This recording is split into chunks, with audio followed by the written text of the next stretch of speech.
quick round of introductions. This is the Merced Basin GSA's Technical Advisory Committee on November 26th. I'm Lacey McBride with Merced County.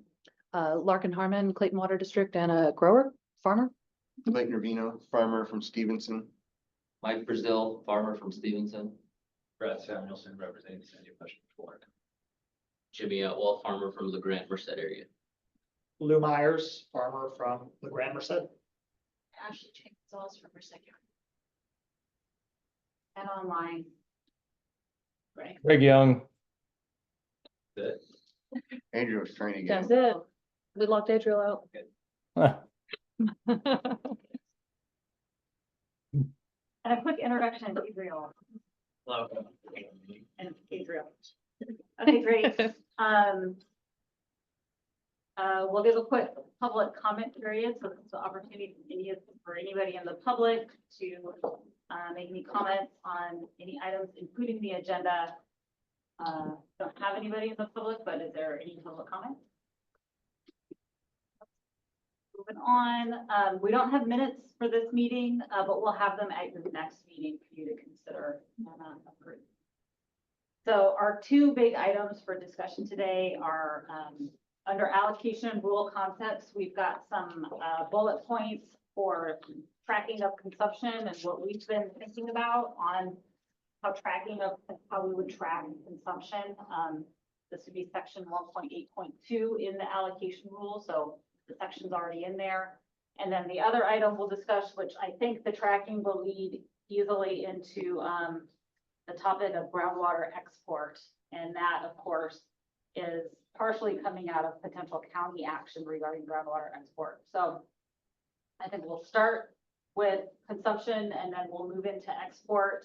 I want to just make sure we do have enough time to talk about the export piece, because I do expect the GSA board will talk about that in December. So I want you guys to talk about it too. So I think unless anybody has any comments, we'll just jump right in. And I'm going to ask Greg. So Greg has our bullet points as well. We printed them out. Greg, do you want to kind of walk through this and the thoughts behind this, which is, you know, how we'll use ET and provide other options for folks who either can't use ET or don't want to use ET? Yeah, happy to do that. I am also, can I share screen? I know there's some bullets here, but I just wanted to show something on screen. That would mean some folks would have to turn around, but I need access. I told them that, no, we're not using the screen, so they can put their back to it. I only want to show one thing for context. So, I just have to find the right file that I'm going to share. So can everybody see my screen? Yes. So this is the final rule that was adopted October 10th. And you see here on that final rule, we have 1.8.2 tracking of consumption to be drafted. So this is the area we are starting to draft. There are other areas like the effective precip that will be part of the discussion we'll have in just a minute. We haven't drafted that part yet, but we can have some conversation around it. And data sources, which is another area that we'll talk about that relates to some of these pieces for 1.8.2. So I just wanted to kind of put some framing around that to bring everybody back into that long policy. So I will stop sharing there, and you guys can turn back around and not have to worry about. So what we, and a couple of things, since Adriel was down there to be able to spend Thanksgiving with his family, he was working remote down there today. So I figured it was easier for him just to go there in case everything blows up on remote. Also give the same discussion and listen in and make sure we're taking good notes. So as Ashley had said, sorry, I got to find the right screen. Where to go again now? Hang on a second. We have the bullets. So the bullets talk about tracking of consumptive use, and underneath we have irrigation status, standard method of calculating, alternative methods of calculating, and non-field production areas. So each of these will become important, but let's kind of walk through each together here. I'm trying to put you on the same screen so I can see everybody's face at the same time I'm talking about this, or the backs of their heads, right? So irrigation status of eligible agricultural parcels. One of the things we were realizing as a result of the LRP and ongoing improvements in remote sensing, there are questions sometimes about a field that was purposefully not irrigated at all, maybe having a signal that is not accurately representing the fact that there was no irrigation that occurred. So what we were thinking is that each, by January, the middle of January each year, you would essentially toggle within your account, your allocation management account, you'd toggle on or off a field. If you were not going to irrigate it, you would toggle it as, I am not irrigating this, and essentially attest that you're not going to irrigate that field. And it would not be included in the consumptive use determinations for that coming year. So this is just a way to kind of minimize a little bit of that challenge as all that technology continues to get approved upon. So that's what that intent is. Anybody, does that make sense to folks? Does that seem like an easy way to remove some of that question that's out there? A little bit, but Greg, maybe Blake here, if I could give an example, like this year with my winter forage, I didn't use any irrigation whatsoever. And then I only applied, water starting May to June-ish. And it was only 5 irrigations total. Okay, for the fall season crop, whatever you were putting on. Yeah, I just put on some sedan through the summer, not, trying to keep water consumption down, trying to use one field as like a test bed. Right. You're breaking it down to a year. How does that look, or what are some differences if a farmer wanted to say, hey, for 6 months, I'm not going to put water on, or, 9 months, I won't put water on, I'll just do a 3-month crop or whatever. What would that do to your thought process of what we'd want to do? That's a good question and a good example of where something might be occurring uniquely. I would say we're still going to want that one to be an irrigated field, and we really need to focus on how we're addressing effective precip and whether that there's some other room for addressing the challenge that might be coming up because of that. Because I was amazed how much ET it was giving off through the winter, and I wasn't irrigating, but yet I'm being penalized for that, or do we, like you said, that's the next step, going into precip. So it's just a consideration. Yeah, no, it's a good one, and we'll flag it as the Blake Nervino charge. Love it. Yeah, no, it's a good point, and I think that's one of the things going into 2025 and using this account as this is kind of the test season, is look at some of those places where you're using that. We'll see how some of these adjustments are being addressed or not, and let's continue to refine that kind of question, because maybe there is something we need to allow for some turn off on part of the year. As a test year. I'm using 2024 as a test year even to start that. So we've got 2 years to think about it. Yeah, but it's a good question. So let's, I don't have an answer for it right now, but let's continue to look at that. And I don't know how prevalent that will end up being, if it's 10% of the fields have that issue, or if it's 30% of the fields start to have that issue. Yeah. Okay, any other thoughts on that idea of having, at least for now, an easy turn on off? Greg, one quick question. If you turn off a field, do you get, maybe I'm confused in my mind, but the precipitation that happens on that field doesn't go anywhere else, right? It just stays with that field, or are you going to be using that on some of your other account fields? That's a great question. I think when you flag a field, so let's say we have 5 parcels and they're each 100 acres, and one of those gets flagged as not being irrigated, that when we do the effective precip, we wouldn't accumulate an effective precip to subtract off for all of those 5 parcels. One of those parcels would be also not included in any of that calculus. Okay, so when you turn a field off, you're also turning off your ability to increase in your buckets, essentially. Well, no, you still have your sustainable yield and your APA is still in your, that counts. Yeah, I mean, your precipitation, however, we're gonna factor that in. Right, Yeah. it's not like, you know, if it fell on that field and you weren't irrigating that field, we don't now assume it's providing irrigation to the field next door when it really wasn't. Yeah, If someone has to go mow the weeds. right. So at that point, That's where it went. I'm just, yeah, the weeds are gonna grow and give it off anyways. So how would this scenario work then? If you have a farmer that is like, hey, I'm not gonna irrigate this field for 2 years so that I can build up my buckets on it. You'll have, you know, like you said, you'll have your yearly buckets, but your precipitation, however that works out, may not accumulate as well. So then like Brad was saying, you might have a guy out there trying to just keep it disked up so that he could also include a rain bucket. Yeah, you're not gonna get the rain bucket isn't, there's no extra water for rain that you're gonna be accumulating.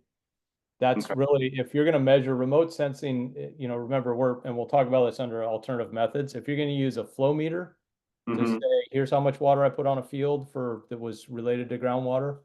Well, there's a pathway there, or you use remote sensing that says, here's how much I consumed and it was groundwater or it was from rain, and rain will make sure it gets taken off. And so the remainder is groundwater unless you had another alternative source. Okay. Right. So these are just two pathways to get to consumptive use. Remember, we're talking about tracking of consumption as it relates to groundwater consumption against your allocations. So you don't get to accumulate rainfall. So I have a question on, I guess, weather related issues. Fog, things like that. How are we gonna factor that in? I guess, would that be, I mean, because it shouldn't count against you, but it could count against you if your field's turned on. Is that right? So I think this is really where it gets into the effective precip. And if you recall the screen I just shared, there is that section. We're going to have to talk more about effective precip because in essence, that is an element of naturally available water that's not pumped out of the ground, right? Right. Yeah. That's coming out of the atmosphere somehow and is contributing, is helping the plant. So we'll need to look at that. And there's a variety of levels of sophistication we can talk about on how to address essentially effective precip / fog / you know, other things that might be atmospheric water. And I want to table that. I think that is an important question, but it's gonna, you know, you can see the levels of complexity. How many fog days did we have? And did you have fog? I didn't have fog. And, you know, and you start like having these challenges. The same thing with just rain. You know, what was the actual rain track? Did it rain consistently across the whole GSA? We are a very, you know, we're a donut shaped GSA. So what's happening on the west side versus the east side might be different. What's happening on the north versus the south might be different. That adds a lot of complexity that we do need to talk about. So let's not forget that question, Larkin. I think that's super important, but let's table it for part of that conversation on effective precip.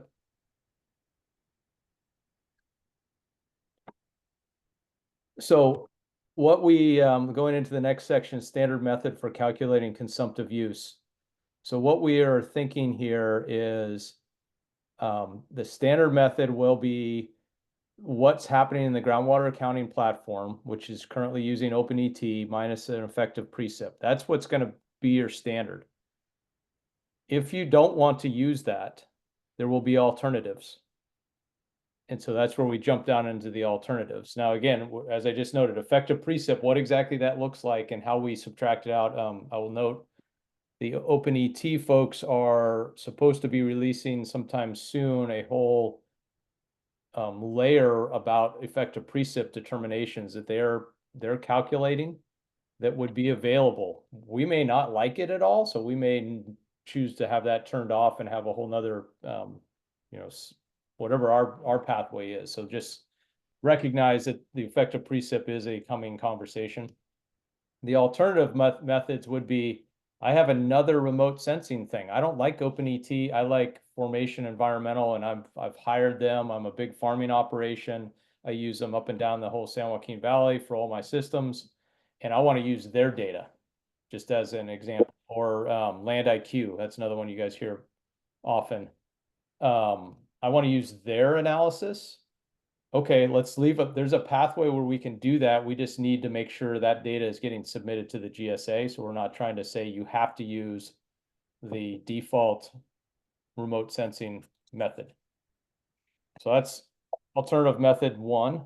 And that would also then, have a subtraction for effective precip in that. It's just done with a different algorithm. The other alternative would be through flow meters.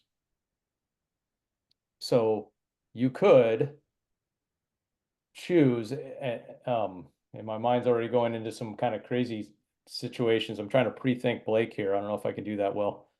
Good luck. That you may want to use a meter instead of the remote sensing data. You feel more comfortable with it, whatever your reasonings are. You have a pathway there. We're going to have a set of meter data requirements that will play into that. And then that meter data will have to be submitted to us. You'll have to essentially demonstrate that it's efficient and it's accurate. It has a certain degree of accuracy that's acceptable. And we have to have a representation of what your efficiency is in your field. So in this case, if I pump 100 units out of the ground, I'm putting it on the super sandy soil, 40 of it's going back down. My net number I want to be able to represent is 60, right? And that's what I want to get to be subtracted out of my bucket. I might be in tighter soils. I pull out that same 100 and I have 80 that's actually contributing to consumption and only 20 is deep perking.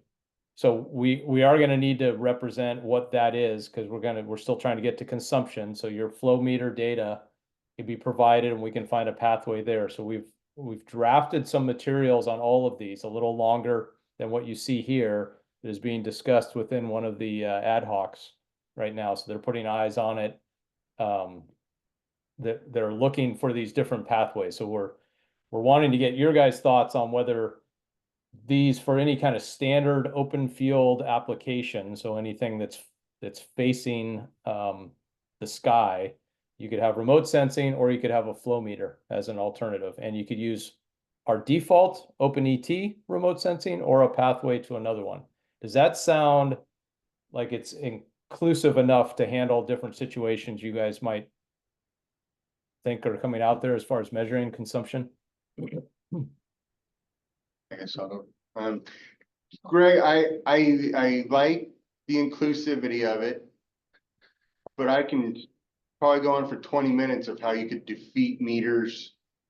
And I think that you could sum that discussion down into what is our process for punishment of actively trying to defeat meters or Anything.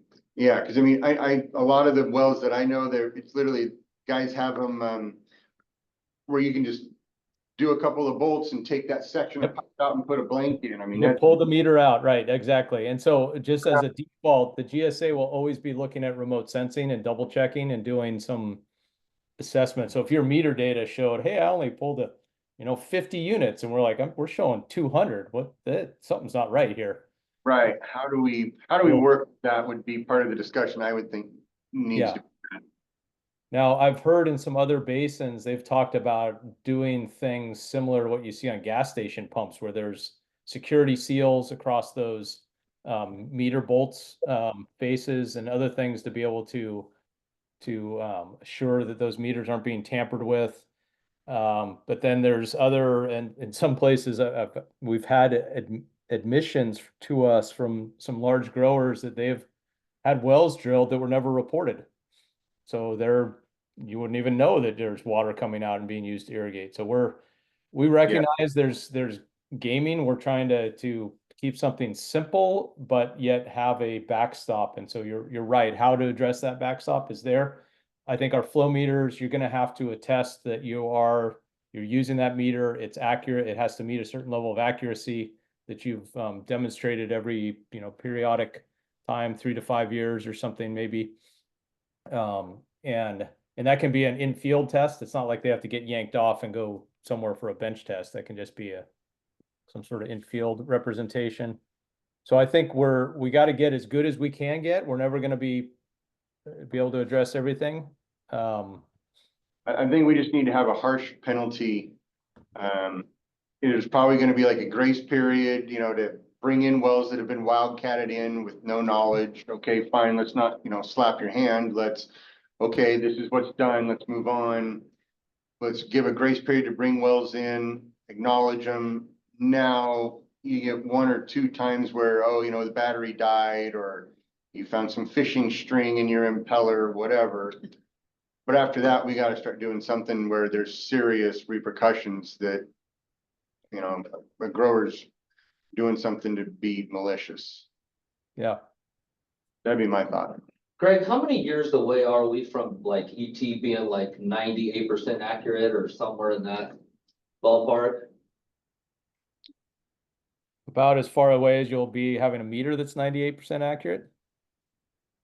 I say that a little tongue in cheek. I think right now that the analyses that have been done on remote sensing, OpenET had some research done, and they were at 10 to 15% accuracy right now, and it's getting better. So I would say there's a lot of focus on it across the nation right now. So there's a lot of attention. A lot of researchers are trying to make the algorithms better and more consistent. I think that you are going to see in the next 5 years more and more accuracy. Again, I always want to step us back and say, what's our ultimate goal of all this? To see groundwater levels back up to 2015 and stabilize, right? So thinking about all of these things, we're not here to be massive regulators. We're here to try and get the basin back to sustainability, but do it in a way that is fair. I want that too, but unfortunately, people are gonna always want to game the system, so technology like that would be a lot easier to police. Yeah. But what if we also had like a template where, let's just say you're an almond farmer, regardless if you grow almonds in Stevenson where it's super sandy, or, you know, Madera where it's really heavy soil, it's gonna be about 38 to 42 inches on ET for that tree. So why couldn't we just have a template for whatever crop you're growing? You know, a corn crop is 48 inches, a no crop is 12 inches. Because it really doesn't matter where you grow it. It does matter about your soil health, your irrigation scheduling, your field health. When you look at those remote images, you see field spots, right? And this is something even Blake brought up a long time ago when we first started talking about remote sensing of the blight on your corn, right? Yeah. And you're dumping water on it and it's going to look brown. And so you might be putting a lot more water on it to try and deal with a disease issue. You might have, there's other folks we've talked to, growers who use it to find where their irrigation systems are busted on large plots. They're like, oh crap, my trees, and they do it on maybe a weekly or bi-week or a, monthly basis, and they're seeing a hot spot. And they're like, oh, let's go out and find what's wrong. And they fix emitter lines and all that kind of stuff. So I think the problem with doing the generalized standard is it misses all of those opportunities. It misses the folks who are going to be experimenting with different approaches to irrigating. So I think there's a fair check. You can always kind of say, hey, I would expect almonds to always be in this kind of number. And if it's not showing up there, we got some questions. Our remote sensing shows it should be around here. Just using a KC value kind of, standard irrigation crop need, it seems like it'd be about here. Your number is really different than that. So let's talk. And that's where, you guys are sending emails to Lacey and Ashley and saying, hey, my neighbor. You're doing that through your anonymous tip line. Right. So what about just the percentage off of, like, let's say your flow meter, you turn your flow meter in, it's way off compared to what the ET or open ET would be. And, if we have 10% kind of leeway-ish on the open ET, would, is there some way you can compare those two or default to ET and then give them 10% or something, something like that? Default will be ET unless you elect to do the flow meter. Unless you, yeah, right. But what I'm saying, like these guys are saying, if somebody's going to try and game it, then how do you check that? And what would be the, instead of saying, all right, you pulled the meter out for 6 months, how do you, what's gonna be the default? Instead of doing something standardized, you go to the ET maybe and then say, all right, you're, It's off by a certain ratio. exactly, Even a standard deviation would be off. right, which I have no idea what it be, but. Right. I fully, sorry for interrupting, but I fully agree with Blake, where I think the penalty needs to be just really onerous. So if there is any nefarious activity, somebody, because otherwise the GSA will need so much personnel to police it if you make it a slap on the hand. And if you make it so onerous that people don't want to be in the crosshairs, you don't need the staff to be able to police it. 'Cause if somebody gets totally fried for cheating, Mhm, everybody else is gonna look at them and say, I don't want to do that. right, Yeah, there's gonna be people who are like, oh, I'd pay an extra $50 an acre and I don't have to deal with any of this stuff, fine, find me. I would You be one gotta- of those people. Yeah, you're gonna have to be, $50 an acre. yeah, it's like, forget all this, just charge me, let's move on, but it's Right. gonna be really big. Really big. And I don't know that we need. We can't make it a legal issue, right? It's just gonna be fining is all we could do to somebody, that's. I But don't know, if it's big enough and you lien the property, I mean, you could, then they can't get loans, they can't, that. Right, so we do have that in our policy right now. There are enforcement measures that talk about that, and they're essentially what is allowed by Sigma. And Jeannie, who's online now, I also see Ellen has joined us. We're representing what's allowed up as the max under Sigma.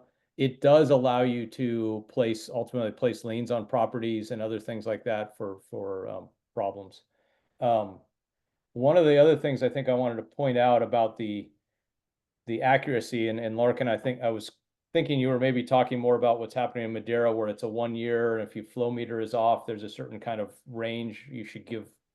You should have a grace range to not be penalized.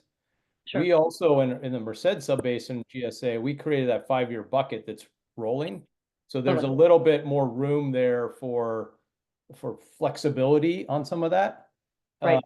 But I think these are all great questions you guys are bringing up that we just need to be aware of and thinking through as we're implementing these next pieces. So when you see this written out in more detail here in the next month or so, as we move towards adding more of these details to the policy, let's think about some of those. We can flip over to the enforcement section and see, does it have the right pieces there that we think are providing the signal. I think one of the things we had mentioned, Greg, is that we're, opting to submit flow meter data. It's gonna be on a, by the 15th of the next month, submit your flow meter data. And if we're tracking the ET data every month as well, and, we're not gonna let you get too far before Down we the year. start trending right, the wrong way, right? It's not like, end of year, here's my meter data. I used all this water that I really shouldn't have. This will kind of help prevent that in addition to the penalties you. Are you guys Okay. thinking about doing an API for this, or would we be submitting our own flow meter data? That's a good question. Ideally, think we could integrate it with the platform, right? That'd be fantastic. I mean, you have to, I don't know what the cost is. I don't know who does that. It's not gonna happen. Yeah, Yeah. you're gonna have to probably hand enter it through the portal. Oh, okay, yeah. I was thinking hand enter through the portal. Yeah, that'd be neat Okay. though. Actually, it has to go there. Right, yeah. You can definitely do your flow meter data. telemetry. Yeah. But into the portal is definitely capable eventually. Yeah, they'll get there eventually. The state board is working on that, right? Aren't they doing that test pilot in the Russian River Basin for telemetry data feeding directly in to the state board's water rights reporting portal? Yeah. And so there's movement in that direction. Yeah, and I think to Adriel's point, the main thing is if you're gonna choose the flow meter path, you're gonna have to provide data every month for the prior month. And that just allows us to kind of stay up. It does two things. It makes you need to provide and be engaged with it. And it also helps maybe flag an issue that's popping up prior to the end of the year. That person never puts their meter. yeah, or if your meter breaks and you don't know it's broken, or, as long as or maybe it's not installed right to begin with, Right. there's. But if you're doing it every month, you'll catch it too. Exactly, well, that's- it might bring it to your attention before at the end of the year when you go try and snap a shot at it, Right. you see My mind's also going, if you have a shared pipeline and your neighbor's stealing your water at night, Yeah, you that could know? definitely be Like that could be, I could see that Yeah, being an these issue. stories are gonna happen. they already Oh, it's are. already- Now They it's do just it. gonna be out, They I'm already- sure, they you already know? Do it, Right. like, there's no like huge penalty, but when there's a huge penalty and, Yeah. I get arrested because you were stealing my water. Yeah. You know, Exactly, that's gonna get. Right on the really- front of Merced Sunstar. Shame. Uh-huh. It works, I think. And we don't, it's like the other side of me, it's like, we don't want to get in that place where we're in this constant black helicopter mode. We're trying to build, we want, this is like a trust but verify situation, right? And that's what all the growers collectively are wanting, a situation that gives the most water, most native water available. So that means we got to get to sustainability. And if you feel like somebody is hurting that process, we may have to, there may need to be a tip provided to the GSA. A narc line. Yep. Yeah.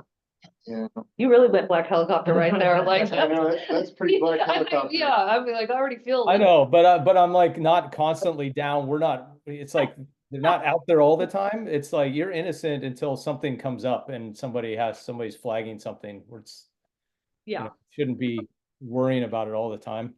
I don't live in the I city don't- I anymore. know. It's been 15 years, so. Well, your neighbors can turn you Ah, in the city, and then the city will come out after you and ask like, what's going on? yeah. I don't know how we know what our neighbors are doing. Most of us just cuss them in private and call it good, you know?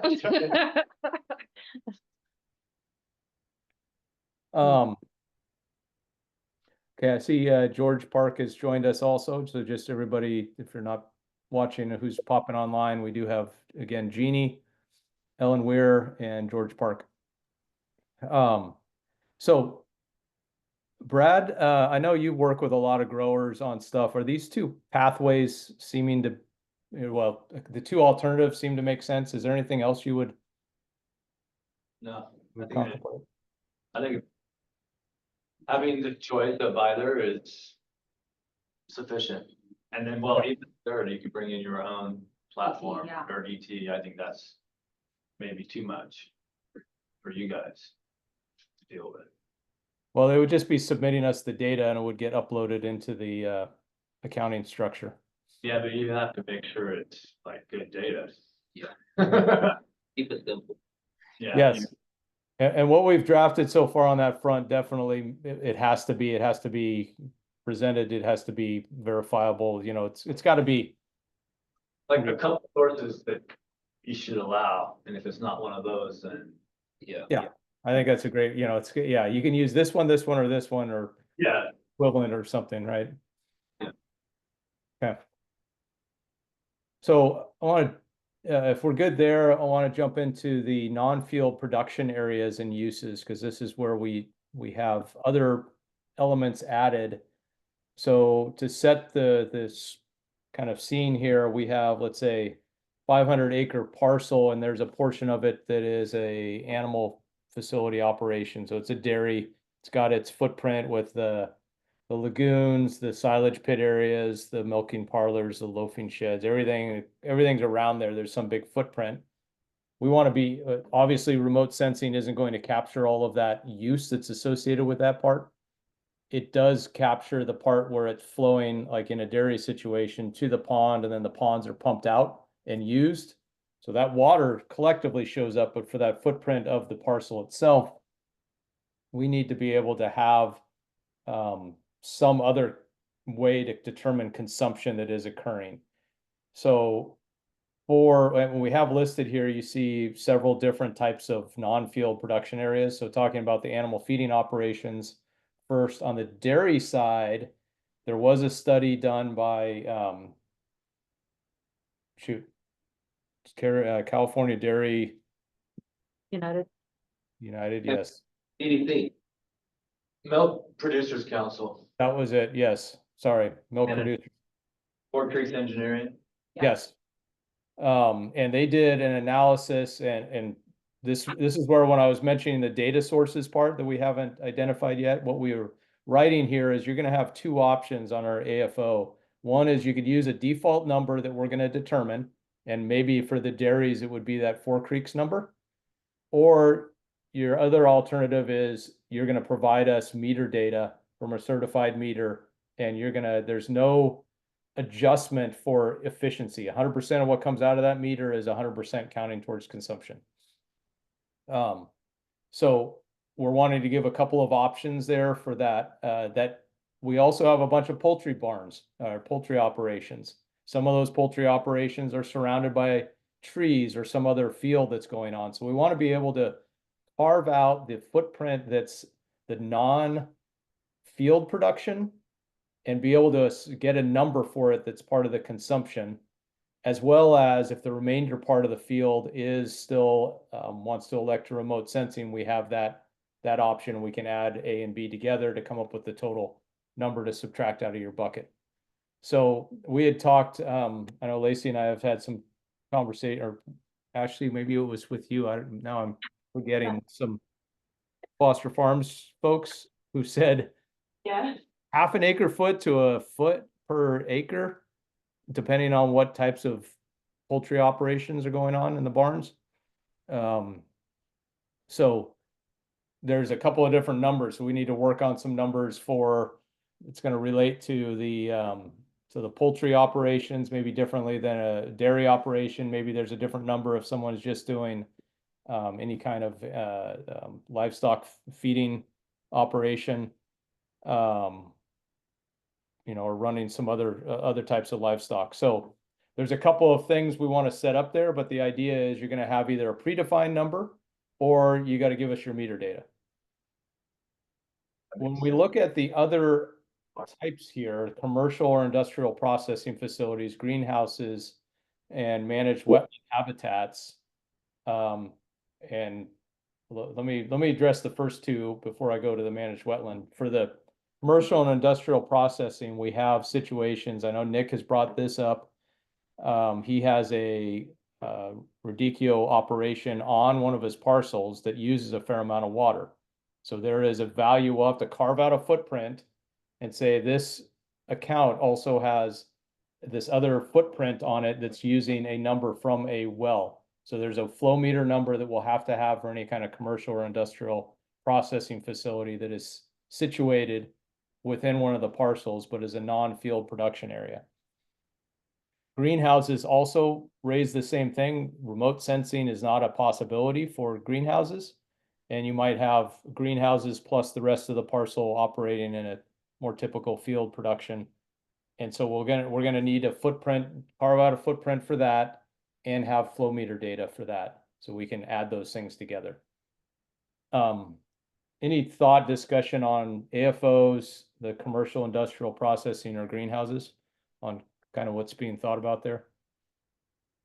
Going back to the black helicopter, there's no alternate way to verify if it's directionally correct as far as the consumption goes. At least with growers, you have ET, and if the standard deviation's 200%, you know something's off. I don't know how to navigate that, but if you're just taking meter data, there's no, you don't know if the greenhouse is active or not active. Right. So I wonder if there's a need. for you, but there's a problem. Yeah. Yeah, and Well, you know, some of got all the Right. wells involved with their meters too. Oh yeah, meter the 1-inch well over here, but you got a 3-inch well over here that, Or a well that that they didn't report. well, that's exactly what I'm getting at is, you don't know how many. At least with the ET side, if you're selecting an alternate method, you're still reporting to the GSA every month. There's a way to back. There's a that up. check. There's a Yeah. way to back it up. Yeah. You'll be able Do to it. find the cheaters and hopefully punish them onerously. Oh, there's not very many greenhouses. Yeah, that's the good part. That's the good part. And with Sigma, there might not be many. Yeah. It might not be, who knows? Well, and there might be more. We had that one well application that was asking for a new well, and they were proposing to put in greenhouse operations on the parcel. So, and if you look at what's happening over on the coast areas, there's a lot of even vertical trellising they're doing. Yeah. With growing berries and other things like that, and designed right, you can actually recapture some of that water from the roof, slope it back into a recapture, put put it back across your plants. You know, so there's things that can be really efficient, but I think you guys are pointing out a very good element here is how do we gut check it? How do we make sure?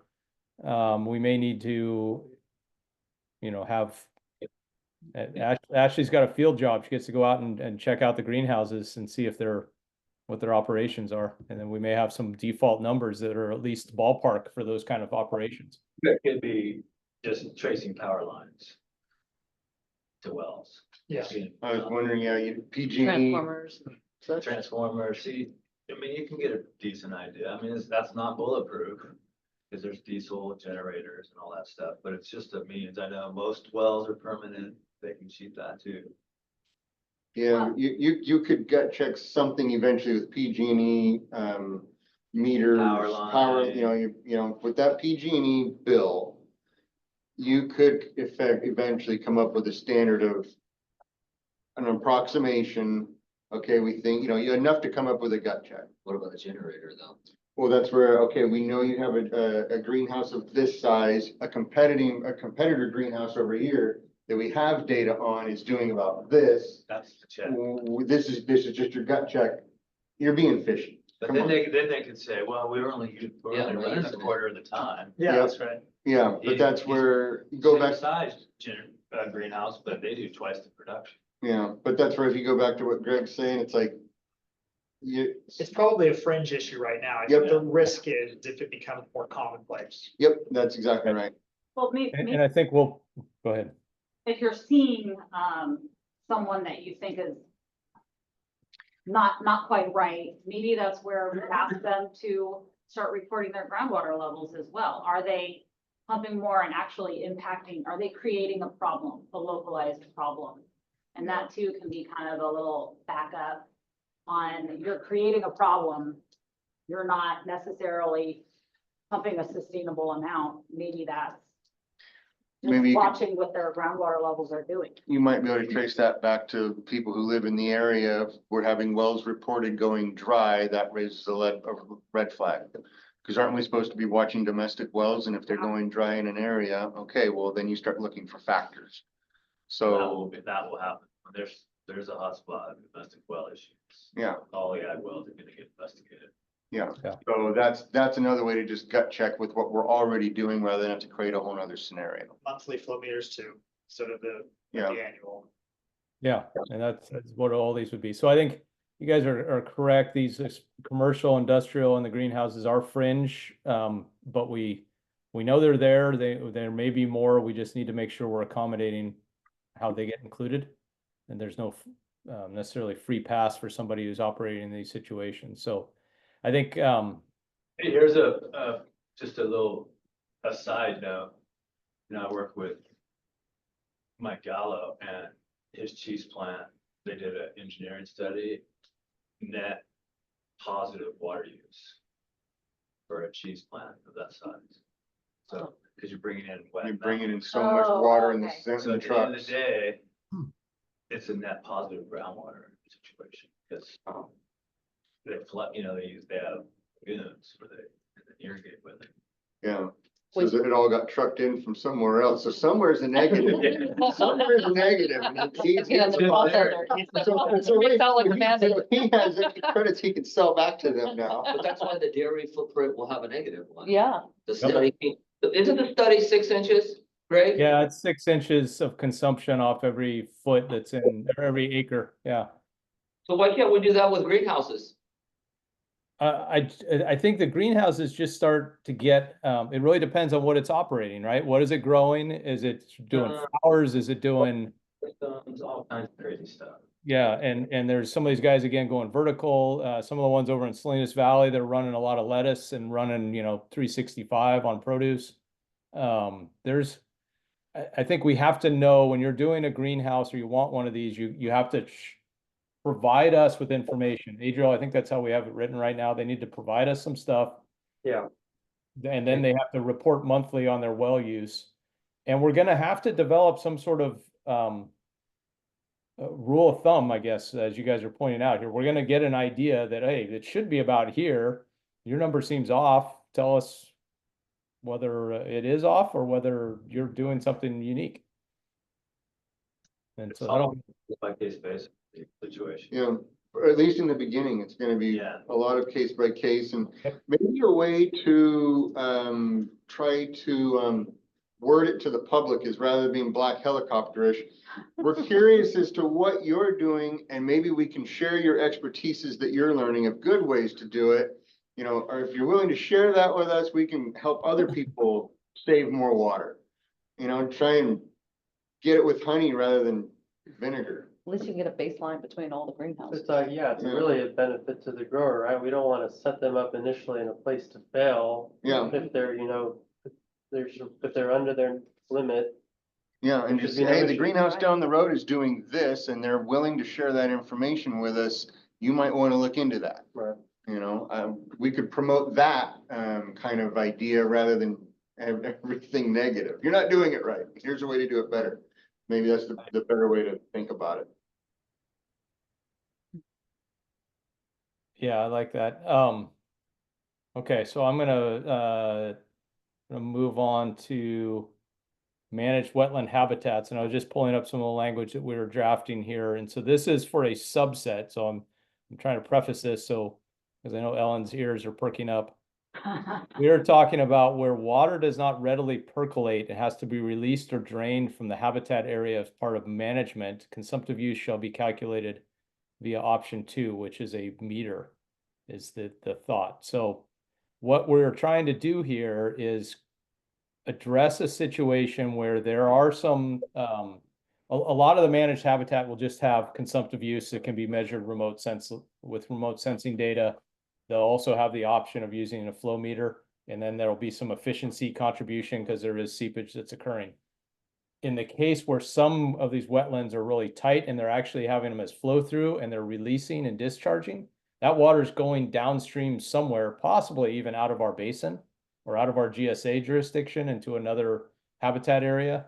And so we're gonna be saying we want the 100% of the meter data to be recognized as consumption in those cases, so we can at least have a number. I see Ellen came on screen, so first let's go to the TAC for any thoughts, and then I'm sure Ellen has some things she'd like to share. Anybody? Well, part of it, for me, with the managed wetlands, thinks that maybe I'm uneducated on this, but we shouldn't track it at all, because, I mean, if they're managing for wildlife, it's obviously of statewide importance to keep the wildlife. Can't expect, especially ones that have federal easements, to not. But I think they pump water. Yeah, they pump water and it's gonna affect our But- drawdown. Recall that you can go through method 2 for the managed habitat and get a bigger pumping allowance for your footprint of your habitat. So that was what we designed to allow for that continued benefit, public benefit of the habitat areas and the duck clubs and things.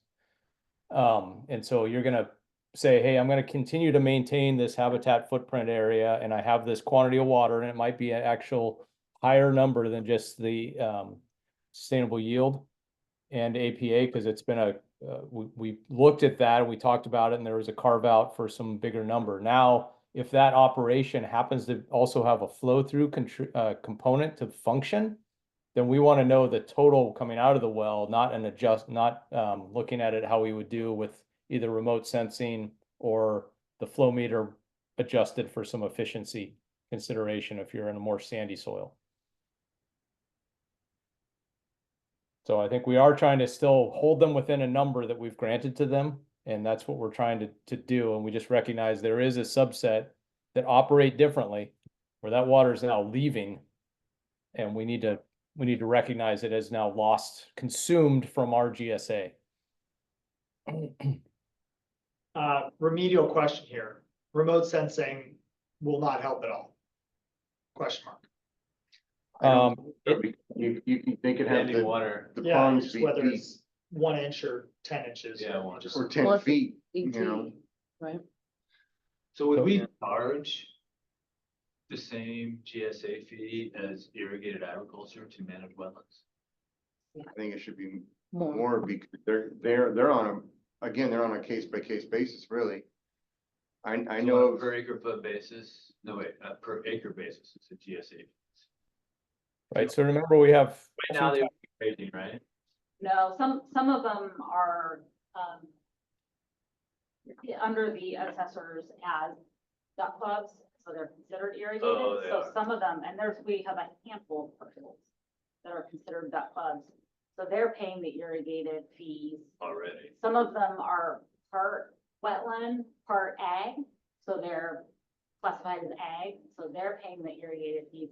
And some of them are classified as grazing and they're not. So mismatch. Got it. I'm familiar Yeah. with those, a couple that are crazy. yeah, I know of one that's grazing with agriculture on part of it. Yep. And they also have the ability to, probably, I can't prove it, but I think they have the ability to export in ways that they probably shouldn't be allowed to in the future. Oh, I guess that's We're the gonna get risk of like gaming. So that's why you do want to monitor it. Cause I'm Yeah. like, why do I care? But then, okay. They can. And export. the remote sensing tools, there's been some analysis and Ellen's pretty familiar with some of this work also that was done by Audubon and Point Blue, and they worked with David's Engineering, and they did analyses of they basically looked at different habitat management schemes, because there's a variety, whether you're spring flood up, fall flood up, whether you're growing feedstock or waiting habitat, there's all these variances. And there are ways that remote sensing is getting better at determining that quantity of consumption that happens with that. So it is a pathway, but several of those typical growers may just choose the alternative flow meter for these habitats. Yet we have a follow-on subset where there's water flowing off and going somewhere else, potentially down into other refuges or down to federal refuges or other things. And we need to be able to account for some of that water, which is why for those conditions, we're going to need the whole flow meter data reported monthly. Greg, what do you think of this? And it's kind of a legal question as well.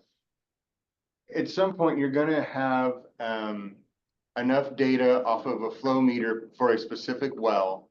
You could also tie that to their kilowatt usage and come up with an average, that well discharges, and use that as a gut check on these duck clubs. Might be easier to average things out if they also are willing to issue their billing for their power consumption. I think because that power consumption stuff just adds another layer of data, I would say that if we're getting flow meter data and we're starting and it's got some consistency and we're looking at remote sensing and that has some consistency, then we'll see if the flow meter data gets off when the remote sense data doesn't. And we'll be able to flag in that way. I think easier than asking for power records and other things that just seems more cumbersome. But again, you guys all recognize this. This is going to morph through time as we continue to work through some of these items. Hopefully groundwater levels will be coming up during all this and it'll make it a little cleaner, but I think I want us to not overthink everything and create too much complexity all over the place for GSA staff to be managing. And I think we can get some, if you guys are open, we can ask Ellen for any added comments as part of public on this, if you guys are interested as TAC. Definitely. Great. Hi, everybody. I'm glad I came in. This is interesting conversation. I've been working with about 5 wetland owners, so I'm hoping I can serve as a little bit of a streamlining or a liaison with those landowners that might be signing up under the wetland allocation. And I wanted to let you know, Greg and Lacey, we talked about it before, but I did find a landowner who's willing to serve as like a test case just for us to explore the use of these tools and see how it's going to work. The Castle Duck Club managed and owned co-owned by Bob Dallas, is willing to be that. And so they have about 700 acres and they irrigate about half of that. I think the actual wetland footprint is probably smaller. They don't discharge any water from their boundaries. And I don't know if they have meter readings, but they do have PG&E bills. So in any case, I think it'll be a good test case for that first type of wetland owner, which is like they're not discharging any water. They just let it perk back into the ground, and we can start to kind of apply the policy and see how that's going to work out.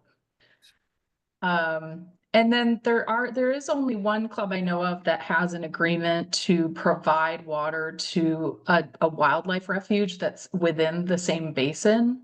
And so that might be an example of that other type of wetland owner that, you know, has managed habitat, wants to keep their managed habitat, but also has a off flow of water, and working with you to quantify, like making sure that that water is staying in the basin, that it's being consumptively reused at the wildlife refuge for habitat purposes. So I think we've got a couple of good examples, and I'm just going to keep delicately trying to put them over to you guys so you can apply your tools and figure out what's the most efficient way to implement this part of the policy. Appreciate that, Ellen. Any thoughts, TAC? No, I guess this is a thought. I think the concern I would have with PG&E data is the lithology is so different across the basin. If you're at Stevenson pulling water up from 30 feet, your kilowatt hour usage is going to be a fraction of you. Right.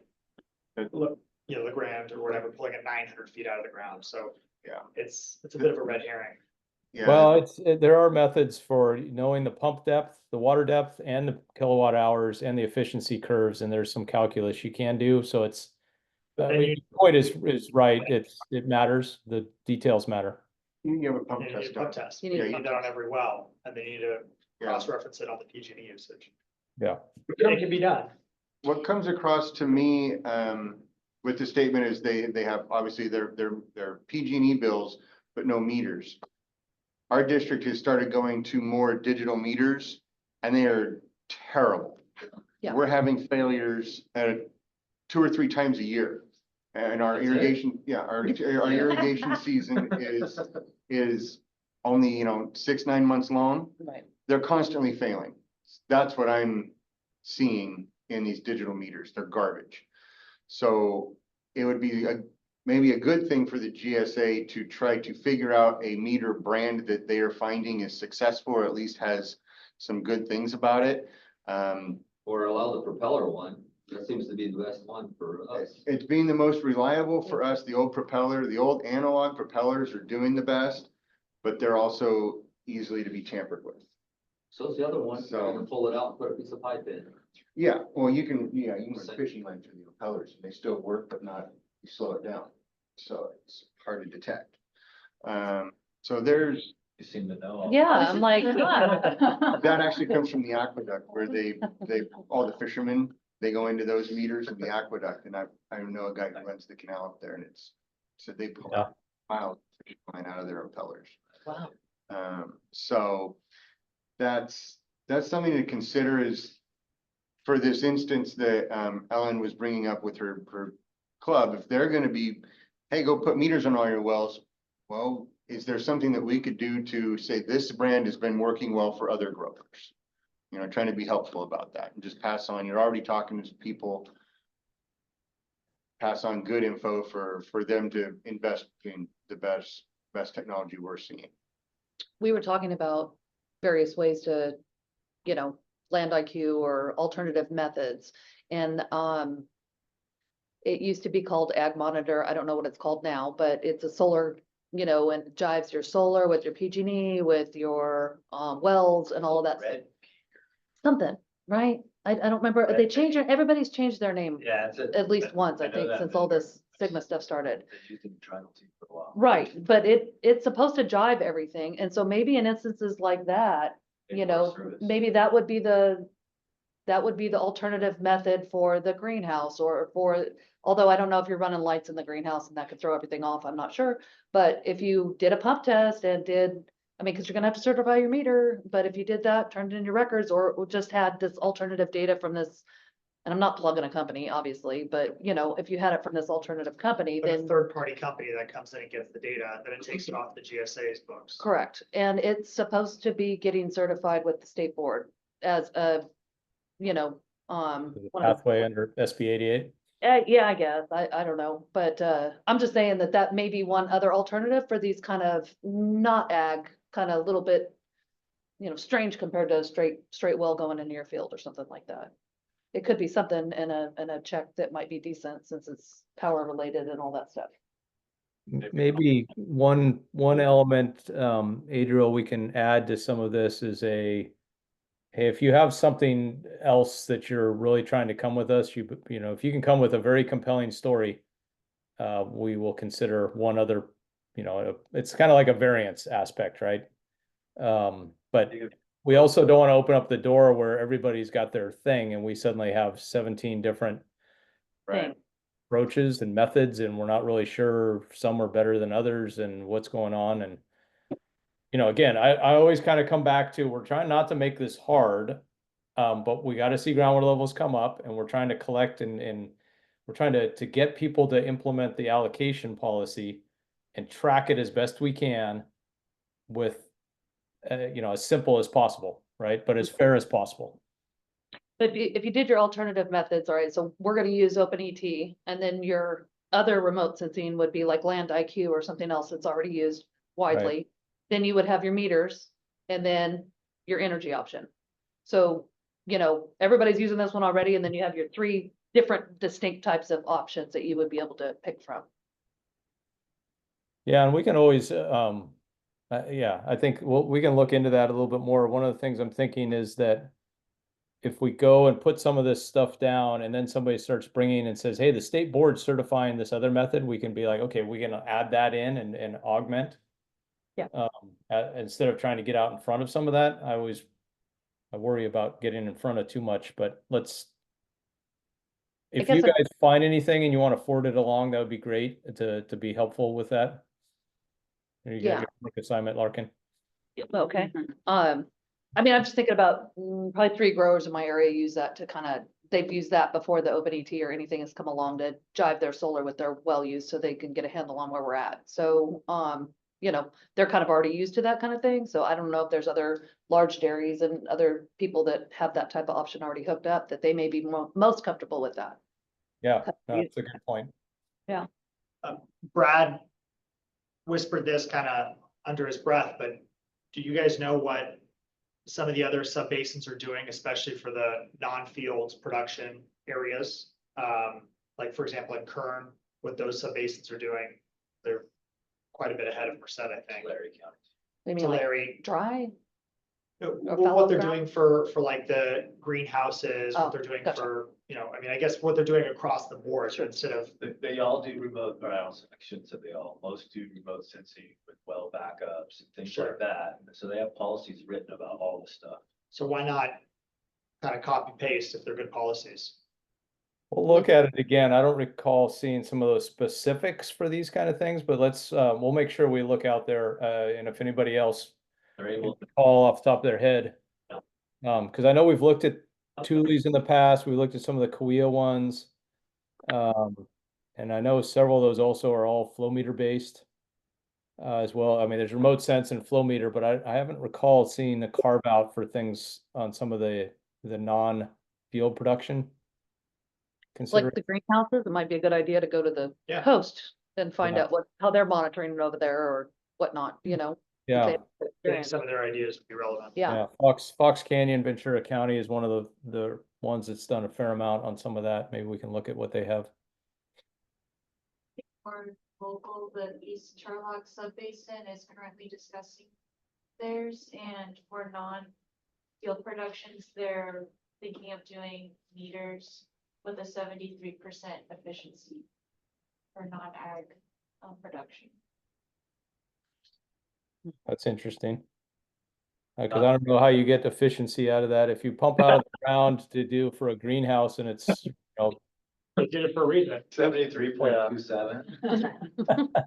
Extra math. And that's across the board, so whether it's AFO, a greenhouse, or like a gas station or a restaurant that's on a well. Flow meters with 73% efficiency. You I think appreciate the it- simplicity. I do You appreciate too. the simplicity of it. Takes some work away from you guys. Having to check everyone. That's Seems just what fair. they're currently talking about as draft right now. I think keep monitoring what everybody else is doing, because Yeah. these are all great. Yeah. Ideas, but if somebody's ahead of us, we can accelerate our. Yeah, the main point is don't reinvent the wheel if there's something that seems to be functional out there, or if there is something that is problematic, let's not go, let's learn from that. I don't think we're gonna get in trouble for cheating. Let's go take a look. All right, I think I'd like to jump then to the next item, transport of pumped groundwater, which will allow us to go into the other topic of the agenda.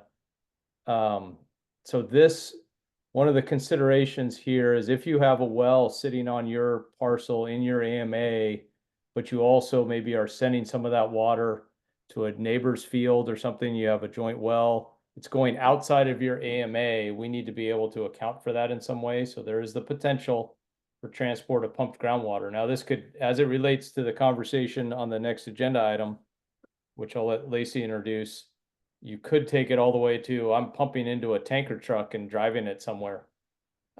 We just need to know what's coming out. The idea would be the full metered value for anything that's being transported outside the AMA, the full metered value would be in play. So 100% efficient. That's fair. Yeah, I think so. I have, unfortunately, I seem to be one of these ones with paradigms, but I have the other paradigm of some wells within Magusa servicing groundwater within the or servicing ground within the GSA. Mhm. So that's gonna be fun. That is gonna be fun. That's totally different, but totally complicated. I guess it, Yeah, to your point, I agree with the 100%. Because- Just to cross this one off the list, just, Yeah. you know, I was like, This I is- don't have anything coming this way, but I gotta go in the other one. Yeah, this is staying within the same GSA presumably. Yeah. And may or may not be the same farmer. It's just leaving one unit. So it's gotta be metered 100%. Can't. Right. so what, I agree. I agree. what happens to, you know, because I have all the oddities, right? What happens to me on the county line? So is that just gonna be another carve out, or like if I'm Madera and Merced? You're I'm kind of like twice. Thank you. I feel like it already. We're here for you, Larkin. Two GSAs, everything's linked up. How do, I don't even know exactly how much. All my wells are metered, but I don't know exactly what drops are going from Madera to Merced if they're both coming and going to one field. Do you see what I'm saying? So how, and, you know, there's Long County line and there's at least 3 growers next to me. They're gonna have to deal with that There's too. more than that. Yeah. I mean, just in my In some fields- neighborhood, Yeah, right? in your neighborhood. Yeah. In some of those fields are cut diagonally. Mine is. The same, the water, so it's irrigated from the top. The only square field I Across the have base of the boundary. is cut in half. The one and only square field we have is cut at a diagonal between the county line and the So we're water. gonna need you to redesign your field configurations so we can account for things, because that seems like it's easier. Personally, Oh my I God. think a redo of the sub-basin boundary would be in order. Just, it's flipped. It simplified my life, I'll It tell would you that. simplify so many farmers along that neighborhood. Yeah, And why does this GSA have a piece of Mariposa? right. That just- We tried to get. We out of tried to it. get out of that. That was, That scratches your head on that one. Yeah. this one, you have the sub-basin boundary going through a Yeah. person's, several fields. Yeah, I do. diagonally, So I know. they're having to attend 2 of these technical meetings, right? Well, we know that groundwater knows exactly, that's a distinct concept. I mean, come on. Yeah. So I think, Honestly, yes, I couldn't even tell you if I wanted to tell you, you know what I mean? Like I do have meters on everything, but it's a Right. farm unit situation and I really, because I'm farming like one space here and another space over here, it's a farm unit situation with, you know, 2 miles in between or better. And so the water isn't getting shipped that far, but as far as like allocations in Madera or whatever, I'm farming it as one whole unit. And I don't know how to bring Merced into that unit. You know, especially if the remote sensing that I'm using isn't gonna be offered over here, and, you know, I don't particularly want to pay extra to have the Merced acres included. So, you know, I think that means me switching to Land IQ, which I can handle that, but I don't know how you guys are gonna figure me out, because I can't figure me out. I think, you know, first off, some of this transport stuff, to Brad's point, is trying to stay within the GSA, but maybe moving out of the designated fields of the account. When we start talking about Lou's situation, which is within the same basin, but across the GSA line, and then Lark, in your situation, which is across basin lines that have been artificially created, I think all of those are going to require the GSAs on both sides to have some sort of agreement that recognizes some data transferred across. Yeah. So that somebody doesn't, like, I can see it with Mia Goose's situation. We don't want to get, let's say Lou was actually sending some of his water to Mia Goose land to irrigate. It's all coming out of the same basin. We don't want Mia Goose now to point at us like we're over irrigating or overdrawing our portion because of something there. So we're going to need agreements. And that's, again, those start to be fringe issues. We're going to have to address them. The first step here is kind of this idea, if you're just pulling it out and sending it across the field into somebody else's area, it's going down a ditch or a shared pipeline or something like that. We're going to need that full 100% number. I agree with that. So that's kind of where we have a lot of this drafted. Like we said at the beginning, we're talking to the ad hoc subcommittee to get the board's eyes on it. It'll come forward into a board conversation here soon as a draft, and this will keep kind of floating up. We still have to address the effective precip questions and some of these other data sources, but this is what we're trying to frame for that consumption quantification portion of 1.8.2. And if we feel pretty much talked out on this, we can jump to the next topic. Yes. There's one more thing called standardized consumptive use valve or flow meter. That applies, that's what we just talked about, that's applying to all those. Standardized value Up would above. be the 0.73 efficiency with a meter. Right. The are 6 inches. 6 per dairy. per dairy. Yeah. So yeah, I didn't describe that well. That's really option 1 is a standardized consumptive use value for like the AFOs. Option 2 would be a flow meter, and option 2 is available to option 1 and 2 is available to the AFOs. Option 2 is only available for the processing, the greenhouses, the wetlands, and the transport. So that's flow meters only. I understand now. Okay. Thank you. All right for that. So next topic, very similar to what we were just talking about, is groundwater export. So this comes up, of course, because the Board of Supervisors in January of 2024 directed that the amendment that they had been considering that removed the export on prohibition, that removed the prohibition on export and gave the responsibility to the GSAs to decide, is an export of groundwater consistent with my GSP or not? That amendment was pushed to January 2025. So I see it coming. Board of Supervisors, they've already asked, is that going to come in 2025? You directed it to come, so it will come in 2025. So we wanted the Merced Subbasin GSA to be ahead of that. And in that effort, the coordination committee has, that's the committee with all 3 GSAs. They had discussed possibly putting together a committee and having like a basin-wide policy perhaps on this. So One policy that the 3 GSAs would adopt. yeah, and it might be a little different, but like the main idea. Yeah. And so they had a conversation. Mike Gallo was there as a board member from Merced Subbasin GSA, Sean and Matt. Sean was the board member from Mia Goose. Kel with Turner Island was not able to attend the meeting, but later he chimed in via email and said, I'm good with that. What they had discussed applies only to sustainable yield and for us, additional pumping allowance. So it does not apply to recharge water, it does not apply to banked water, anything like that. So it was a prohibition on export. So your sustainable yield and your APA, it cannot be exported out of the Merced Basin. We put a pin in all those other conversations about, well, what about water going from Merced GSA to Miagusa, from Miagusa to MSGSA, and internally in this GSA, we also put a pin in, well, what about water just going from zone to zone? Being exported, so pumped out of the ground in one place and then physically moved, not, a pumping credit. That's her issue, right? So Larkin is a super special, I'm the case. yeah, Yes. and so that's the outlier that, let's put a pin in Larkin too. I've always been an outlier. Yeah, because you can't draft your policy Right.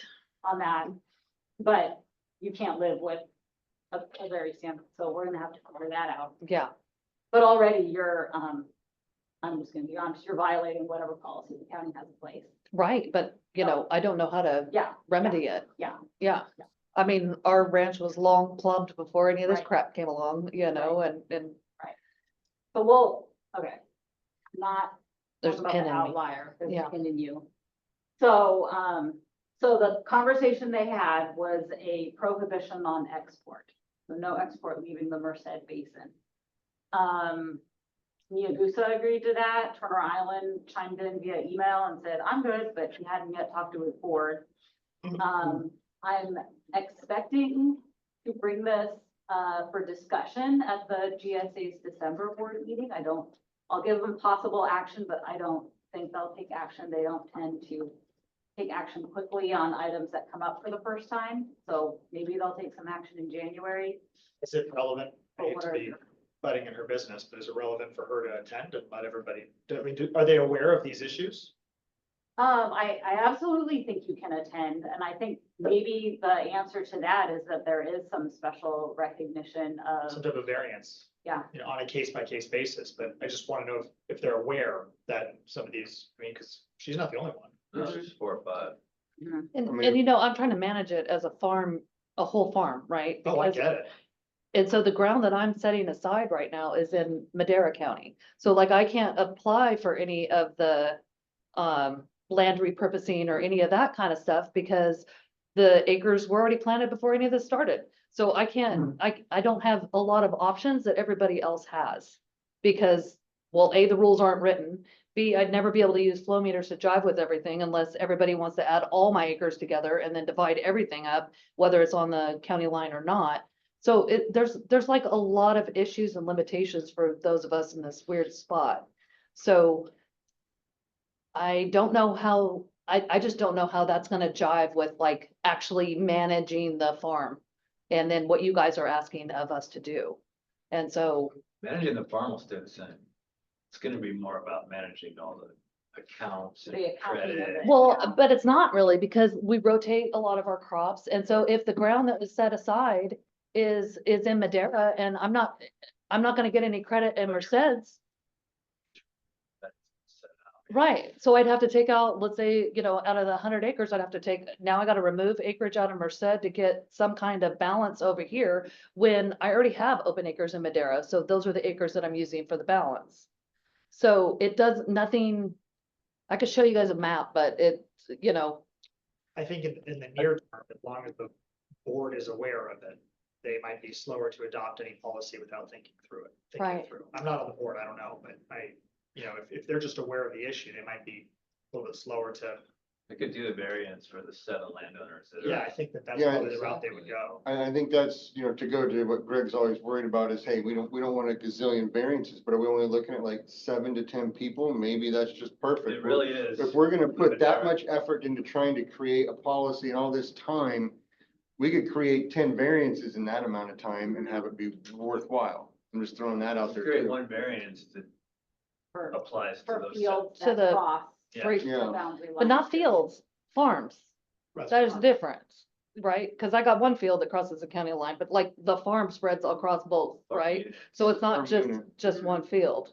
It's, the diagonal county line goes across 3 fields. Okay, So. It's kind of, I see it a little bit similar to our discussion about the use of allocation on a non-irrigated land and opting that in and being able to use that on contiguous lands and all that kind of discussion is this similar type of thing that Exactly. looks at a historic ownership, right? That doesn't create a situation, because what is the county really worried about? They're worried about people pumping groundwater out and shipping it away somewhere else. So if there's existing farming operations that are, that can be defined in some way, it seems like, to Brad's point, you could draft some sort of representation that says, hey, this is not considered an export in the terms of what's an export. That'll work. Common sense. Right. You're not deemed an expert, put a pin in you, we're done. Right. Great, love it. Yeah, done. We're solving problems here today. Then we can take the pen out. Yeah, so with an exception, recognizing those special situations, what are your, I mean, do you have thoughts on prohibiting export outside the basin? It's basically status quo. My thought is a prohibition with the limited exception, because I agree with I agree with everybody else's comment. I mean, again, it's just my thought, but. We're not in sustainability. We're not in a place where we can have water leave this basin, period. That's my thought. Well, I'll Once play. you get the whole basin into sustainability, okay, well, that's a different discussion. Good luck. I'll play devil's advocate, because you guys know I like to do that, and I'll say that if you gave me an allocation of sustainable yield to grow something on my property or to consume it on my property, and I consumed it by putting it in a tanker and driving it to LA and selling it to people, what does it matter for the GSA? Because the water got extracted at that parcel where it was going to be allowed to be extracted. It was the same extraction. And it was What about limited. if he goes over what about if he goes over and the fine isn't big enough? Because if he's gonna sell water in LA, he's gonna sell it by the ounce. So then he could just. Right. Well, my point is, and I think this is where the GSA's decided. So just so you guys kind of see it, they're saying from a theoretical standpoint of the consumption, yes, there's no difference, but from the practical aspect of our basin wanting to get to sustainability and wanting to promote and maintain the consumptive use of water within our basin, we're going to not allow that kind of thing to occur. I agree with you 100%, Greg. And if somebody wants to petition to be able to transfer water outside the basin, we can refer them to the Department of DWR. Good luck. Well, and there's still a pathway right now. You can go through the CEQA process through the county's ordinance. You can undertake a CEQA and you could bring that in front of us and try and somehow go through our variance process. And Well, I would think that if we were ever to approve something like that, we should be able to look at DWR and say, okay, then this doesn't count against our sustainable yield within our basin. You want to let somebody transport water out, we have no problem with it, but you're not taking it off of our, allotment that you've given to us. Well, the DWR doesn't decide any of that. They don't decide what our. Didn't sustainable DWR yield give is. us that, how many acre feet this basin has to pump? Who gave us that? Our own consultant. Our Well, laws. veteran. Well, then it No. wouldn't come out of our number. it would be more telling MSGSA that you can't hold that against us. And that's where again, it's, and I'm totally on board with where the board and where the conversation with MSGSA and Turner Island are. It's like, great, but I was pressing along a pathway to make sure we have sound reasoning. Is what's the difference if I put it in a tanker and drove it to LA, or I put it in a bottle of wine and drove it to LA? I don't know. I guess I'm kind of conflicted a little bit, because if that's your sustainable yield for your property, that's yours to do what you want to do with it. Some people, have dairies and chickens, and other people put it on crops. I guess if you wanted to put it in a tanker and just park it there, could you do it? Like, you could. It doesn't make any sense, but like from a Right. rights perspective, it Yeah. seems like it's your stuff to do. Originally, I was Right, very, and so I think where the GSA is saying is you can pull it out right on your property. You just can't, you got to consume it within the basin. Yeah, I get that. I'm with Lou on it. We're so guttural about no. You have a very good point, but I'm trying to tie this back to economy. Okay, we've been deemed with one of our things is, we're not supposed to impact our economy of this area. Sure. Okay, so tie it back to that example. Yep. You went through a process here in this economy. You had it go through a dairy and made it into milk. You made it into wine, etc. Pick your product. You had a benefit to the economy here before you transported it out. Instead of selling it to mutual, like a metropolitan water district or. Yeah. You're But, not but with your allowed- tanker, example, I guess you could say, well, I bought the tanker here in Merced County and, the truck driver's a local guy Yeah, and but- he's gonna be making his run and he's making money on it. And so, Let's cross that bridge when we get there, but Right. if we follow that kind of, hey, you benefited this economy through your milk truck. You farmed it here, you utilized it here, you're not transporting water out. right. Your water's been transformed through our economy into something else. I mean, the real risk, I guess, is not the water truck analogy. It would be the, getting a contract with one of these cities Yep, and piping it. or wheeling it using somebody else's infrastructure. Or just another large farm. I mean, Or, yeah, it doesn't matter. Another you large know, farm Right. in Madeira. I think, because- I because think they the, need the it. city's gonna pay the best maybe, but yeah. Yeah. Using a farm in Madera, pumping in Merced. Oh, Larkin, sorry. Oh, hey. Hey, I'm a variance over here, So again, coming back to what's Lacey just described, I think that's the right thing. I think, Blake, it ties to your putting it to economic benefit locally in the consumption of it. And so that's kind of where everybody that was where the MSGSA and the representatives from MSGSA were kind of agreeing as a representation, so we could have that further discussion and be in a position. So if the board says, if the county level board says, we're gonna adopt this, and one of the opportunities are turn to the GSA, and if they say it's okay, then we're fine, and we're gonna say it's not okay because here's our policy. I think for me personally, I don't have a strong opinion on either way. I could be convinced either way. I like the local economy idea, but I don't like the idea of the government telling you what you could do with your property. So I've got that conflict. I have Me that too. conflict. And I would agree 100%. I would use it here, and I think that that's the right thing to do. But like we just have been talking about, there's shady characters about that wouldn't do the right thing. And so, but then it does come back to personal rights. It's your right. It's your Well, water. You could, yeah. if you want to put it on the ground, you can put it on the ground. I mean, We've been it's told it's stupid. not our water. That's why they can charge us for it now. Yeah. Right? No, The that's- groundwater is a collective, Use factory right, yes. yeah, so it's But not I our don't agree water. with that. It's our, That's right. That's So- what I meant. That's what I mean right now. it's our ground, but it's not our water. Right. Right? Is that my legal understanding? I think That- down to like an inch or a tenth of an Yeah. inch, I think it's not yours, or Right, it is I mean, yours or that's- whatever. They can't that's the take it kind of- all away from you, but almost all of it. I think I'll step to the sidelines on this discussion. I don't think I have strong enough opinions to really chime in. Yeah, I mean, I think, yeah, you and I will be on the sideline as long as I still have my pen, and then I'm good. I mean, quite frankly, you might be the beneficiary of this. If, Madeira's gonna get starved. Yeah, So if you could export it, who yeah. knows? But it would have to be in a truck and not like a pumping allocation. It cannot be, right, the pumping allocation cannot work, absolutely, because that already is restricted by our policy. Okay. You can transfer an allocation within the sustainability zone. So now it's, again, going back to, that's why I use the tanker as the optics example, because you can see pumping it out on my property, putting it in something and driving it away. So you did consume it, or you did pump it on your property for your allocation. So yeah, it's not the transfer of an allocation pumping. well, to play your devil's advocate, Greg, what about water trucks that are required? You have to water down your driveways and stuff. You're pumping it out, but you're moving it.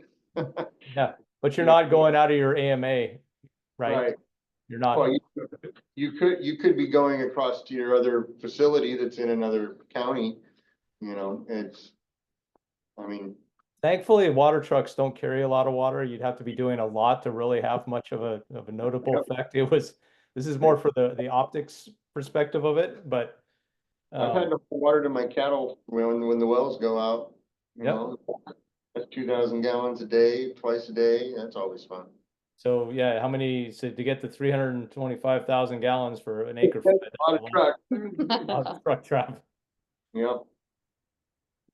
So, Okay, so can we, report that the TAC, discussed the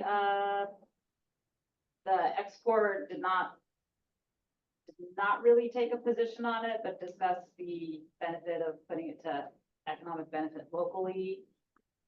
Are you taking a position? Are you not taking a position? If I had to take a Fair. position, look, I don't have strong opinions on this. In case I didn't make myself clear, so I want to stay on the sidelines here. Yeah. If I had to take a position, I would say that it's your problem, it's your water, you should be able to be allowed to do what you want with it. Yeah. I understand Brad's comment about, or sorry, not Brad's comment, Blake's comment about, the economic benefit locally, and I agree with that. That sounds like overreach though.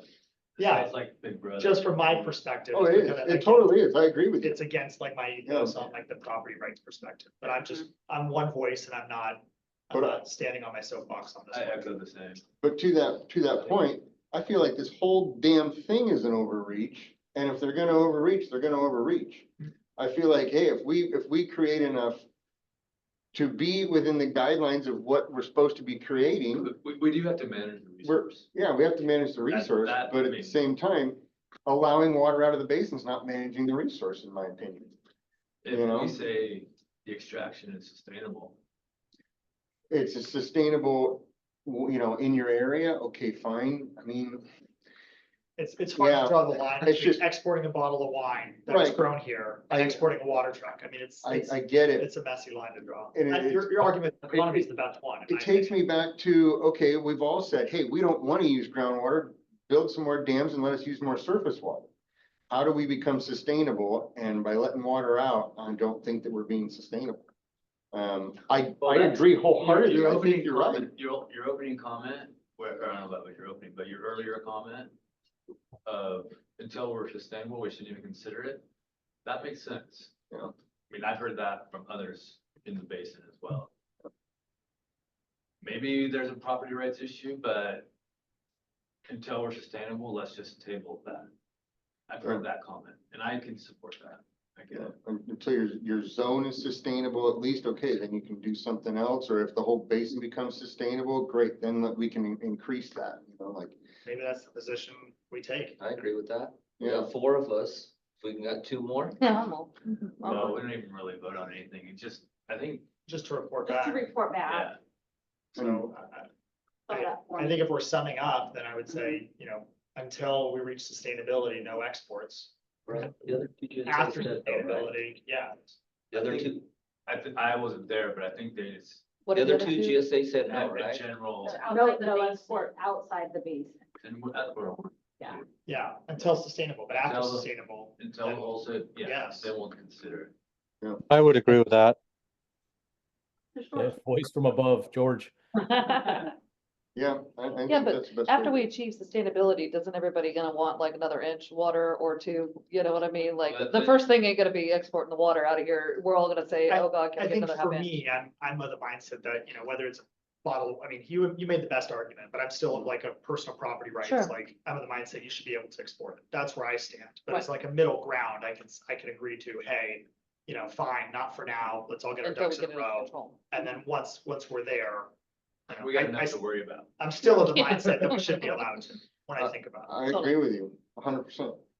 it. So this is more of just a middle ground. Nice consensus. Kind of, Good job, team. there we go. Okay. Okay, so, unless you have anything else with that. Next meeting, so right now, so 2025. Right now, you guys meet every other month on the 4th Tuesday at 2 p.m. We've got a lot of allocation work between now and April, so I would say every other month, maybe not. Maybe once a month between, starting January. I'm not gonna make you come back the first week of December. So January to April, maybe once a month, and then after that, switch back to your every other month unless something comes up. Are you guys comfortable with that, or do you want to be on a different sort of schedule? I like it. Farming's a little bit slower. I was just gonna say, it's winter time, we're good. Okay, and then are you good with this time slot? Fourth Tuesday at 2 p.m.? Tuesday. Yeah. I Okay, so we'll send out think so. Yeah, if you could send out a calendar invite. calendar invite Or the whole time. We'll send you the whole, Yeah. and Yeah. they will come out super obnoxiously All as together. 12 or Dings. 4, because they'll each have their own Zoom link. So I can't That's send fine. it as a. No, it's even better, I think. So you'll get a bunch of, But you're I saying, do that to the board and they even, did you know that you just sent me 12 meeting invites? Yes, I did, except the wall. That's right. yeah, and so we're not meeting in December, right? No. And the GSA meeting's on the 12th. GSE meeting is on December 12th.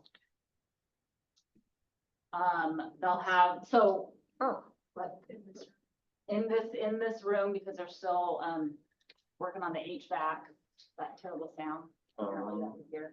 The board liked this room better, Did they? At least Nick. Because of the discussion, the ability to have a discussion. which is probably not good for an efficient board meeting, but. So, More interaction. the big interesting topic, I think, at the board meeting will be Woodard and Curran will give a review of the amended GSP and the periodic evaluation and how we're addressing those corrective actions that we're going to submit to the DWR. So we'll have the review in December, they'll have the public hearing in January, but that should be real interesting. When's the subsidence report gonna be finished? I remember we paid for that. We approved that before I left on maternity leave. Yeah. And I have no idea where it is. I don't know that it Page ever 3. came back. Yeah. We never called. That's a big part of the allocation program for Sandy Bunch Absolutely. and Lone Tree, Absolutely. everybody in that zone out there. Yeah. So. So I think that's it. Anybody have anything else? Dang, we got 20 minutes. Thank you. Happy Thanksgiving. Yeah. Thank you. Thanks, thank you. Happy Thanksgiving, everybody. Thanks, guys. Thank you all. Thank you, Greg. Thank you, Greg. Hey, Greg, you still there? Can I ask you a quick question? On the ET stuff, when you have an evergreen crop, like, I've got the olives, Right. we haven't watered for a month. I don't think, maybe since the middle of October, and probably won't water again until April. But it accumulates ET because it never loses its leaves or anything. Right. Is that just something I'm gonna have to live with? This is gonna be where the effective precip comes in and how we look at those, because all the soil moisture you have right now that tree is consuming is from atmospheric water, Right. right? And so we just need to make sure we're subtracting those things off, and that's kind of part of the discussion is, let's say November had so much rain and you had so much consumption. Okay, hopefully those things just zero out. You also know, and we know in cases like with the late season almond harvest, after they get it off the ground, they irrigate again. And so, I mean, there's irrigation happening in October, even into November. But there's still leaves on there, right? At that time, like when we put the water back on the almonds after harvest, there's still, and then the leaves all drop and then it really doesn't show that it's using anything. Right, But but there is some consumption signal that you can't just say, hey, it rained. Well, no, you actually did irrigate there. So we do need to make sure we're right sizing that in the right way so that your situation, and I don't know if this becomes an attestation kind of to Blake's example earlier. I didn't irrigate X, Y, and Z months. Right. And do we just ignore those off the consumption and only pull consumptive use data out of the remote sensing for certain months? Or, those are some of the things we gotta kind of work through this time. Yeah. And look at that in a couple of examples, because I don't, we want to recognize that your trees are going to consume collectively over the year X. Right. Portion of that was groundwater. Hey. The rest of it was from another source. And so it's likely rain. And so we just don't want to under or overcharge you for the portion that was groundwater. But even if it's not rain, because there's green leaves out there showing, that it's putting something off. I mean, even if it's just like a tiny bit of dew every morning and that's, still showing that there's ET. Yeah. Like, it's not really, I guess, in some ways benefiting me to have a lower use water crop if all year long the leaves are on there and all year long it shows that I'm consuming water when I'm really only doing it for like 4 months. Well, you're consuming pumped groundwater for 4 months. Right. Just like, the oak tree in the foothills has green leaves on it all year round. Well, sorry, the conifer does, right? Has green leaves on it all year round and it's not irrigated. It's getting water from something. So we just have to recognize that and get it built in such that you aren't penalized for that situation, because we want those kind of lower water using crops out. Absolutely. Right. And we just need to make sure we're adjusting properly. And that's the conversation on effective precip that we need to get into, is how do we do that? There's carry forward. Those plants have moisture in their system and in the cells from summertime irrigation. Yeah. But also the rain that they get carries it forward into the spring. I mean, we saw Lacey and Ashley saw that with some of the LRP, that the one fig field, the guy didn't knock the trees down. All the irrigation was cut off, yet Yeah. it consumed a lot of water. And Matt Beeman had properties that they knew there was no irrigation happening, and it had ET signatures that were higher than the remote sensing, or sorry, higher than rain. So Yeah. it had 18 inches of rain and it showed 22 inches of consumption. Well, Right. how'd that happen, right? So there's things we got to keep figuring out on that, and which is part of the reason for having that 5-year bucket too, is it gives us a little bit of squish room to not be like, hey, you're gonna get fined now, Larkin. Yeah. So it's an open ET kind of navigation thing where they're gonna have to figure out the data and more, or is that a local thing where we It's have? it's gonna be our decision. There's some GSAs that have chosen to use, and these are like southern, down in Tulare Basin area, 6 inches, regardless of whether it was a wet or a dry year. So you get your ET number, you automatically get 6 inches off of that. Everything else is ETAW.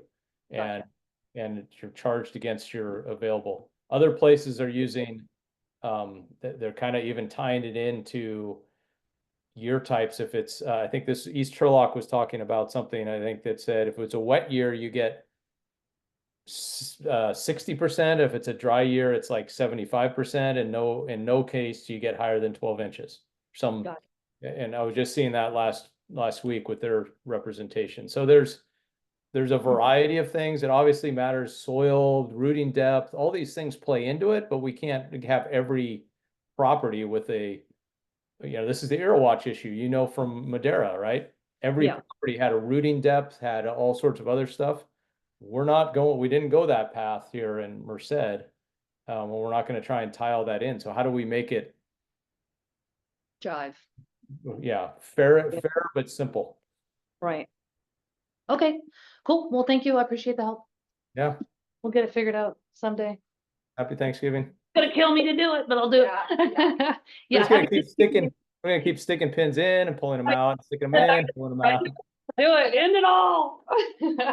Thank you guys very much. Have a good Thanksgiving. We'll see you on the 12th, I think. On the 12th. Sounds like I gotta plead the case. So, Well, hopefully we'll take care of it before you walk in the door, and then you just say, I appreciate the variance. yes, exactly. Yes, Thank you. take care, guys. Thank you. Okay, we'll see you later. Sounds good. Everybody have a great Thanksgiving. You too. Happy Thanksgiving.